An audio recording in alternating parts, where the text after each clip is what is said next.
Mudhomi and then Sicily, and then Governor Bungoma. Thank you, Chair. Your Excellency, the President, and all protocols observed. Your Excellency, I think the eloquence with which you share your frustration might be what convinces everybody to accept everything you're saying.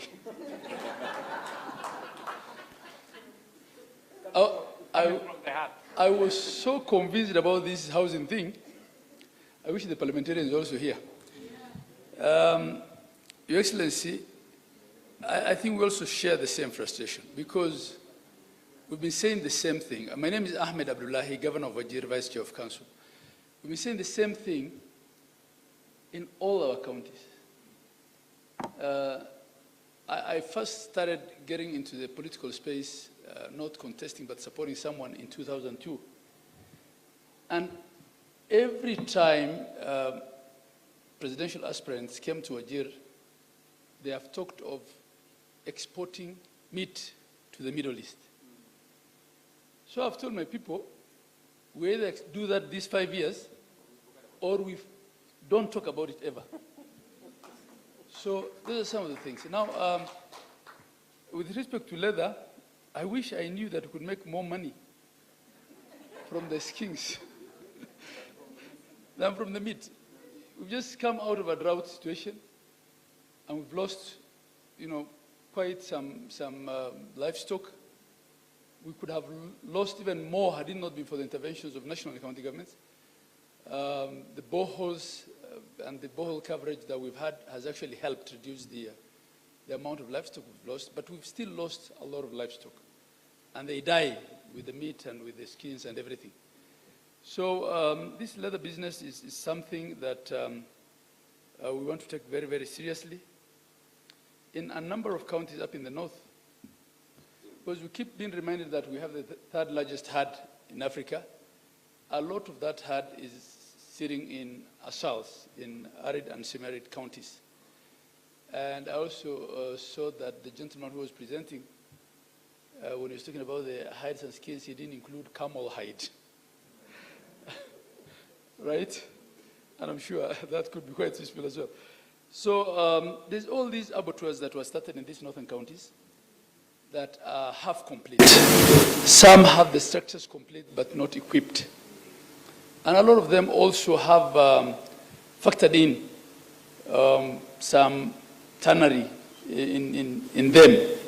So probably we need to then have a conversation with Moses and his team to see how best to complete this.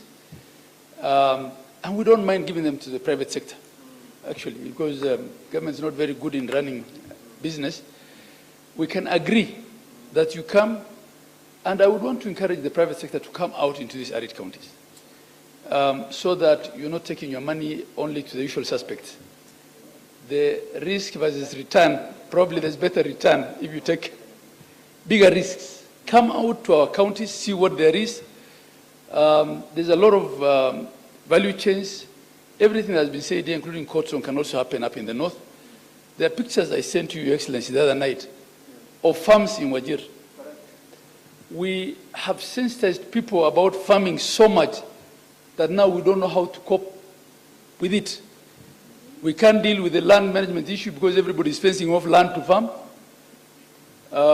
We don't have sufficient storage.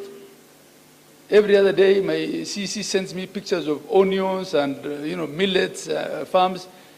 We just don't know even how to deal with it now. We don't have the cold storage in place. So from one end of the continent of producing nothing, we might go to the other end. We might have the glut that Ukambani had a few years back with green grams. So for this leather, and there's a lot more that can be done. We are, sold to this idea. And we're willing to work with those in the private sector to come and invest in this sector. And there's a lot of hides and skins that people just waste. We use it as sleeping mats. Sometimes we throw it on top of our thatched houses as roofing. So if you can show that there's money, definitely it's something that we're willing to sensitize our people on. and we also will endeavor to complete these abattoirs. My sister has spoken about electricity. It's a challenge in the far-flung areas. Your Excellency, this week, 3 times, my people threatened to ban the KPLC gensets, the diesel generator gensets, because we have had electricity rationing in Wajir town for the last 5 years. For the last 5 years. And the generator sets that came, I think some weeks back, both of them failed because they're old generators. So electricity is a problem. I went to India some time back, about 2 months back, to a place called Ahmedabad.